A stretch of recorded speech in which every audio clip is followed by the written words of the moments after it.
네, 안녕하세요.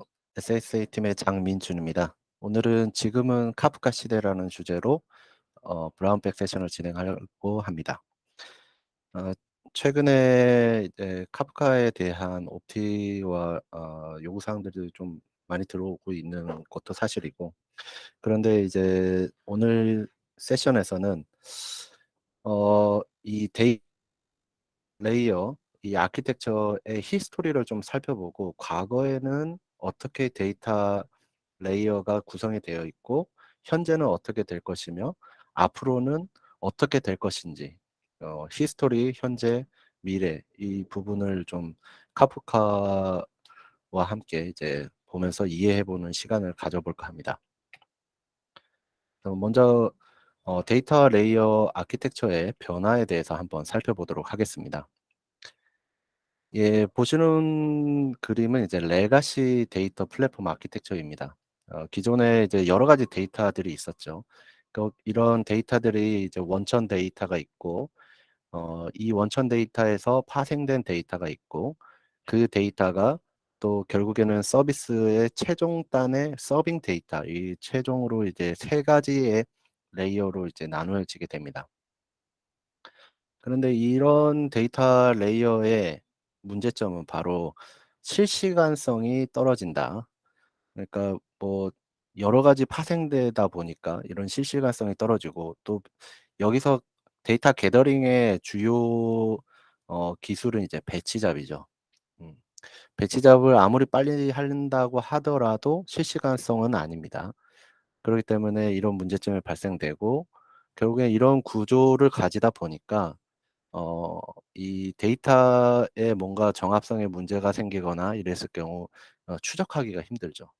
결국에는 시간이 지날수록 데이터는 파편화가 돼서 따로따로 놓게 되는 그런 어려운 점을 가지고 있었던 사실이고, 현재도 이런 구조를 갖고 계신 고객사들이 많이 있습니다. 네, 이런 부분들을 이제 해결하고자 하는 것이 바로 람다 아키텍처입니다.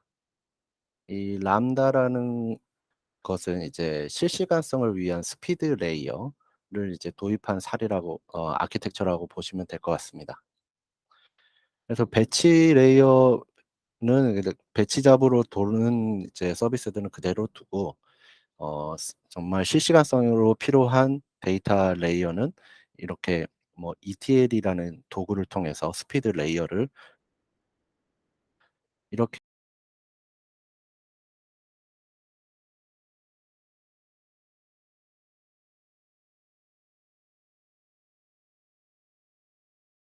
15년에서 한 10년 전에 이런 레이어가 많이 이제 기업 환경에서 많이 사용을 하고 있었고, 지금도 이렇게 많이 사용을 하고 계십니다.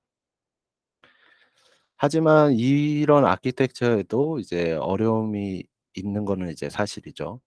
이제 데이터 로직의 파편화, 그다음에 디버기나 배포, 운영 분리의 어려움 어 있을 뿐 아니라, 다음에 소개시켜 드리는 이제 아키텍처를 보시면 배치잡이 아예 사라진다라는 겁니다.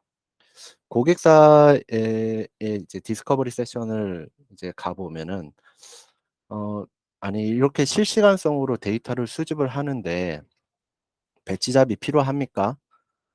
그러면은 배치 일반적인 상식으로는 배치잡은 그냥 배치잡대로 돌아가고 실시간은 실시간성으로 하면 될 것 같은데요. 뭐 이렇게 어 거기서 이제 저희들이 이제 멈추면 안 되고, 그 아키텍처면 앞에서 말한 이제 람다 아키텍처인데, 이런 배치 레이어가 스피드 레이어 안으로 이제 모두 다 통합이 돼 버리는 거죠. 결국에는 배치 잡이 필요 없이 모든 데이터, 기업 내에 있는 모든 데이터가 실시간화가 되는 아키텍처가 바로 카파 아키텍처라고 할 수 있겠습니다. 어 이거는 저희 그 레드햇의 데베지움 CDC와 같은 그런 기술로 이런 아키텍처를 구현할 수 있게 되죠. 그런데 이제 그다음으로는 앞에 이 그림과 이 지금 보여 드리는 이 그림의 차이는 바로 서빙 레이어. 있느냐 없느냐의 차이입니다. 이 스피드 레이어에서도 데이터를 저장을 하고 서빙 레이어에서도 최종적 서비스의 서빙 레이어를 레이어의 데이터를 저장을 하고, 그래서 결국에는 데이터가 두 군데에 저장을 하니까 차라리 그냥 스피드 레이어에다가 데이터를 어 저장까지 해 버리자라는 개념이고, 그리고 실시간 연동하고 저장하고, 그다음에 사람들한테 이것을 이제 서치하고 검색할 수 있는 그런 기능까지 제공을 해 주는 이제 아키텍처인데, 그런 거를 이제 스트리밍 데이터 레이크 아키텍처라고 이제 부릅니다. 이것을 가능하게 하기 위해서는 이 스피드 레이어에서 데이터에 대한 어 퍼머넌트 볼륨에서 데이터를 저장할 수 있는 그런 기능이 필요한 구조입니다. 그게 바로 이제 카프카와 딱 매치가 되는 아키텍처라고 볼 수 있겠죠. 이렇게 데이터 아키텍처의 과거부터 이제 현재, 미래, 현재 진행형까지 이제 말씀드렸고, 결국에는 이 지금 보여 드리는 이 그림이 카프카 영역에서 나아가고자 하는 영역입니다. 결국에는 모든 레이어를 전부 다 데이터 레이크화 시키겠다. 그런 어 로드맵을 갖고 있는 것이죠. 그래서 이제 카프카 진영에서는 이제 뭐 K-스트림이라든지 이런 기술들, 그리고 K-SQL DB라든지 이런 기술들을 사용을 해서 SQL문을 통해서 이 데이터 레이크에 있는 데이터를 이제 게더링하고, 그다음에 실시간 분석하고, 이런 구조를 가지게 하는 이제 아키텍처라고 볼 수 있습니다. 이 아키텍처는 완벽한 아키텍처는 아니고, 현재도 계속 개발 진행 중이고, 아직도 어 그 계속 발전하고 있는 아키텍처이기 때문에 테크 프리뷰 형태의 아키텍처라고 보시면 될 것 같습니다. 그렇다면 이런 로드맵을 갖고 있는데 저희 레드햇 제품은 어떻게 매핑이 될까 살펴보면은, 이 앞에 있는 프로듀서와 그다음에 중간에 있는 브로커, 그다음에 소비자, 서비스 영역, 이 모든 부분들이 레드의 인테그레이션 제품에서 활용이 가능하고, 앞에서 데이터 저장하는 레이어가 필요하다 그랬는데 그런 부분도 오픈시프트 데이터 파운데이션으로 커버가 가능합니다. 다시 말해서 카프카에서 나아가고자 하는 그런 로드맵과 저희 레드햇이 갖고 있는 어 이런 인테그레이션 어 제품들과 이제 궁합이 잘 맞는다고 보시면 될 것 같습니다. 그리고 요즘에 이제 항상 이제 데이터 관련돼서 DS를 해 보면은 이런 문제들이 대두가 됩니다. 투 페이지 커밋, 이거 어떻게 해결할 수 있느냐. 그다음에 스파게티 소스 코드를 어떻게 해결할 수 있느냐. 이런 고민들이 많으세요. 지금 현재의 데이터 아키텍처가 마음에 안 든다라는 거죠.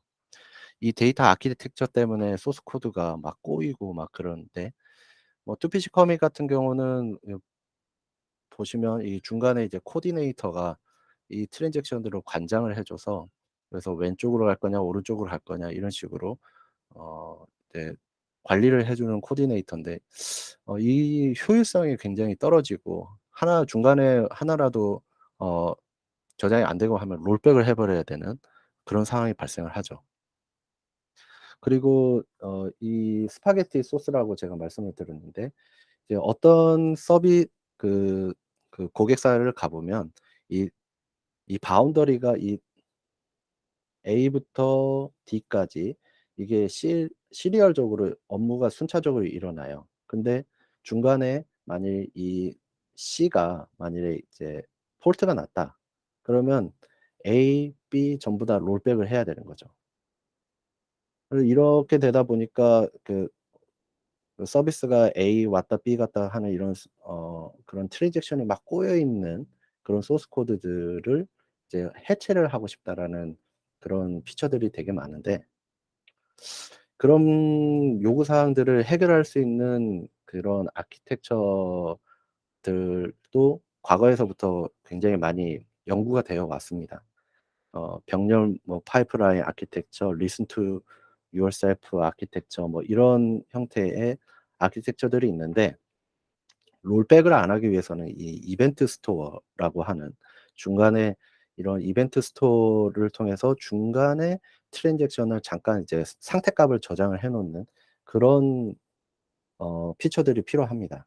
근데 그거를 카프카에서 지금 제공을 하고 있죠. 이 상태값을 타픽에 저장하실 수도 있고, 아니면은 이 아랫단에 있는 이 프로세싱 어플리케이션에 저장을 할 수도 있습니다. 근데 요 부분은 이제 자바 영역이고, 이 윗부분은 이제 카프카 영역인데, 어 그 카프카 API, 스트림즈 API 안에 보면은 락스DB라고 파일 DB 형태로 상태값을 저장해 놓는 그런 API들을 제공을 하고 있습니다.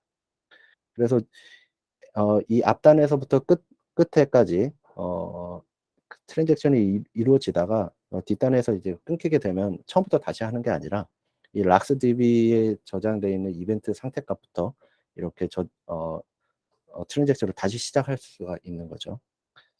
이렇게 그 데이터 아키텍처에 대한 그런 내용을 살펴보았고, 그다음에 이 MSA에서도 아 카프카가 이런 영역도 커버를 할 수 있겠구나라는 거를 좀 이해해 주시면 감사할 것 같고요. 그러면 이제 지금은 이제 큰 그림을 이제 한번 봤고, 그렇다면 이제 조금 더 왜 이런 아키텍처가 가능하고 지금까지의 문제점들을 해결할 수 있는지, 카프카의 특징들을 한번 살펴보도록 하겠습니다. 카프카의 특징 두 가지를 뽑으라고 한다면, 첫 번째는 안정성이고, 두 번째는 속도입니다. 지금까지 나왔던 그 MQ, 메시지 큐 제품과는 다르게 굉장히 안전해요. 안전하다라는 것은 기존에 있던 그런 솔루션들은 보면은 데이터 스토어가 메모리입니다. 메모리가 한번 내려갔다 올라가면은 그 위에 있는 메모리 위상에 있는 데이터는 다 휘발성이기 때문에 사라지겠죠. 반면에 이제 카프카 같은 경우는 디스크에다 저장하는 게 디폴트입니다. 다시 말해서 카프카가 죽더라도 데이터는 유실되지 않습니다. 네, 굉장히 안전하죠. 그러기 때문에 카프카 영역에서 이 카프카를 통해서 데이터 레이크를 만들겠다라는 이제 로드맵을 갖고 앞으로 나아가는 것이죠. 데이터, 그러면 이제 여기서 질문이 나올 수 있는 겁니다. 왜 데이터를 디스크에다 저장을 하면은 느리지 않나요? 음.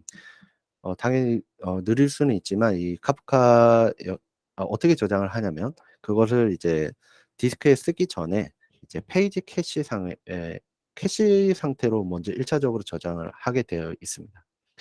그렇기 때문에 이제 캐시 상태로 있기 때문에 굉장히 속도가 빠르다고 볼 수 있겠죠. 이제 지금부터는 왜 빠른가 에 대한, 구조적으로 왜 빠를 수밖에 없는지에 대해서 이제 설명을 해 드리고자 합니다. 위에 보시는 어 방식은 어 이제 싱크 방식인데요. 이 기존에 사용하던 MQ, 메시지 큐 방식에서는 거의 대부분이 이제 어 동기 방식을 사용을, 프로토콜이 만일 동기 방식이다라고 한다면은, 프로듀서가 메시지를 써보고 컨슈머에서 메시지 잘 받았다 이 응답까지 기다리는 게 프로듀서의 역할이라고 보실 수 있습니다. 굉장히 스텝이 보내고 받고 총 4단계로 이루어지죠. 이 4단계마다 이 로그를 갖다가 다 찍어야 되고, 프로듀스 보통 이런 싱크 방식으로 보내게 되면 일 처리의 마무리는 프로듀서이기 때문에, 이 프로듀서는 자기가 보내고 받을 때까지 계속 대기를 해야 되거든요. 그래서 굉장히 느리고 실제적으로 운영자 입장에서도 이 정합성을 내가 계속 맞춰 나가야 돼요. 그래서 할 일이 많겠죠. 하지만 이 비동기 방식, 이 카프카 방식은 비동기 방식이라고 할 수 있는데, 이 프로듀서에서 이 카프카 내부의 타픽이라는 데이터 저장 장소에다가 던져 놔요. 그리고 던져 놓고 어 "컨슈머 너가 시간 될 때 꺼내가." 이렇게만 하고 나는 내 일을 합니다, 프로듀서는. 그러니까 이 응답을 받든 안 받든 상관이 없죠. 그래서 이 프로듀서는 이 에크에 대한 응답에 대한 종속성으로부터 탈피하게 됩니다. 그거에 대한 안정성은 "카프카 네가 책임져."라고 하게 되는 거죠. 그래서 어떻게 보면 이제 뭐 택배 회사한테 내가 택배를 보내는 그런 구조라고 보시면 될 것 같아요. 이 동기 방식은 내가 직접 전달해 주고 뭐 이런 방식이라고 할 수 있겠네요.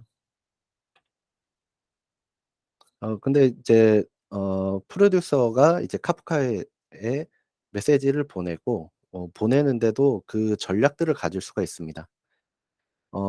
그냥 무조건 쏘아서 비동기 방식으로 할 수 있는 방식, 그다음에 이 에크를 0, 1, 올 뭐 이런 식으로 줘서 어 정합성의 안정성의 그 전략들을 가져갈 수 있습니다.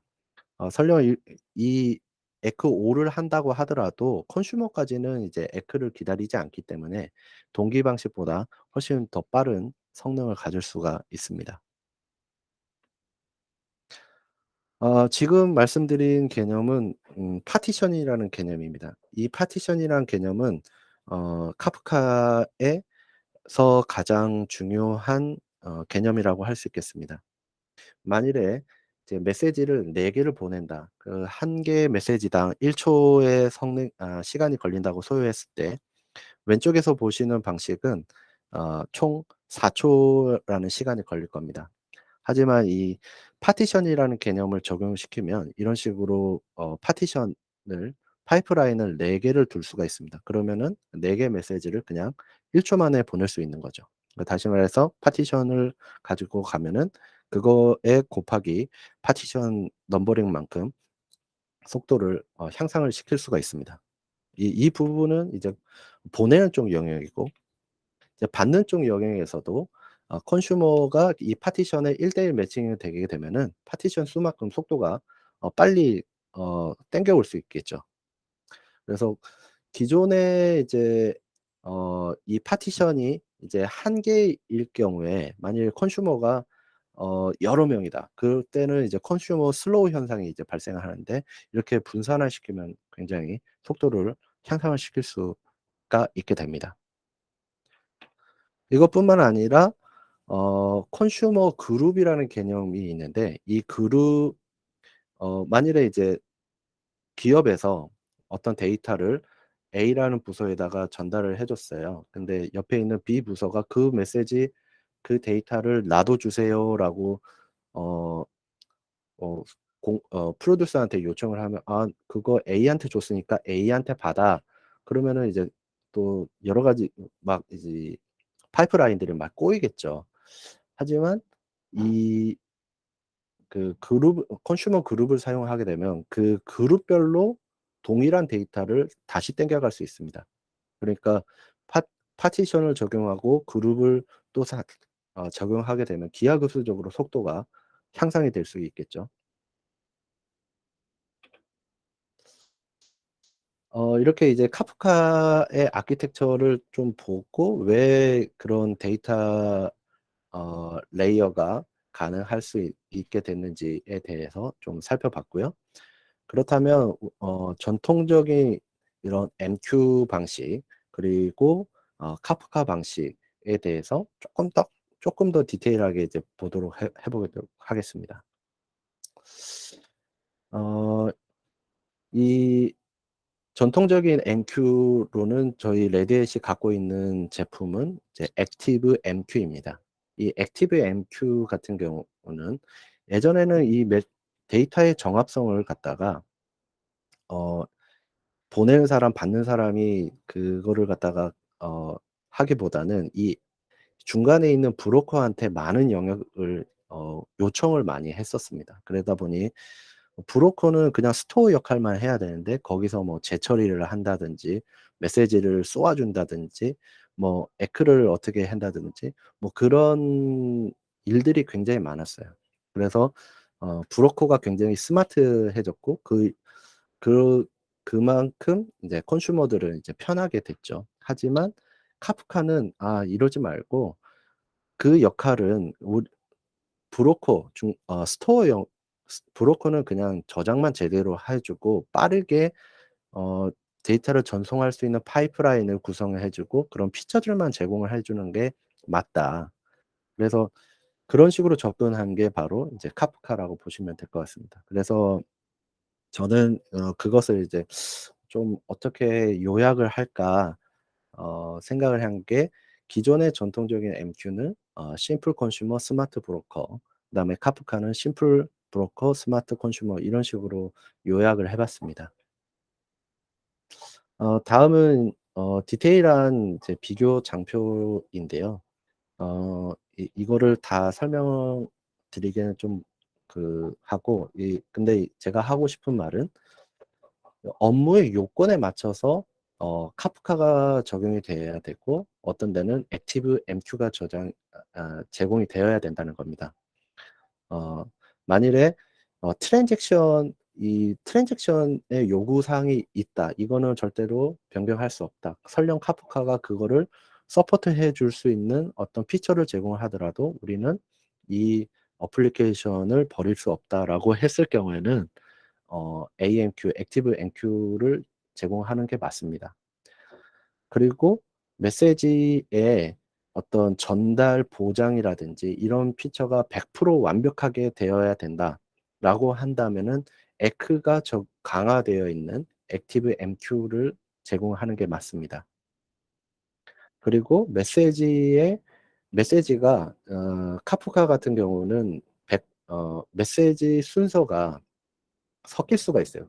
어 A에서 B까지 보낼 때 어 메시지 오더링이 하나의 파티션 안에서는 메시지 오더링이 제공이 되지만 어 그렇지 않은 경우에는 좀 이렇게 메시지가 뒤죽박죽 되거든요. 그래서 100% 처음부터 끝까지 오더링이 순서가 보장이 돼야 된다 그러면 액티브 MQ가 제공이 되어야 합니다. 네. 네. 그래서 이제 좀 종합해서 얘기를 해 보자면 일회성 메시지 전달이면서 정합성이 완벽하게 보장이 되어야 하는 그런 금융 거래 같은 경우 그런 경우에는 이제 전통적인 MQ가 조금 더 나을 수 있습니다. 하지만 분산 환경이고 대용량의 실시간성 데이터를 전송을 해야 된다. 이럴 경우에는 카프카가 조금 더 적합한 아키텍처라고 볼 수 있겠습니다. 네. 지금까지 짧은 브라운 백스 엑스트라서 세션을 들어 주셔서 감사합니다. 혹시 질문 있으실까요?